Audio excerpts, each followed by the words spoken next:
اور الیاس بھی پیغمبروں میں سے تھے. جب انہوں نے اپنی قوم سے کہا کہ تم ڈرتے کیوں نہیں؟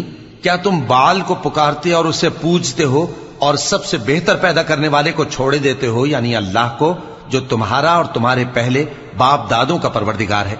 تو ان لوگوں نے ان کو یعنی الیاس کو جھٹلا دیا. سو وہ لوگ دوزخ میں حاضر کیے جائیں گے. ہاں، اللہ کے چنے ہوئے بندے مبتلا عذاب نہیں ہوں گے. اور ان کا ذکر خیر بعد میں آنے والوں میں باقی رکھا کہ الیاسین پر سلام ہو، ہم نیک لوگوں کو ایسا ہی بدلہ دیتے ہیں، بے شک وہ ہمارے مومن بندوں میں سے تھے. اور لوط بھی پیغمبروں میں سے تھے. جب ہم نے ان کو اور ان کے گھر والوں کو سب کو عذاب سے نجات دی مگر ایک بڑھیا کہ پیچھے رہ جانے والوں میں تھی. پھر ہم نے اوروں کو ہلاک کر دیا. اور تم دن کو بھی ان کی بستیوں کے پاس سے گزرتے رہتے ہو اور رات کو بھی، تو کیا تم عقل نہیں رکھتے؟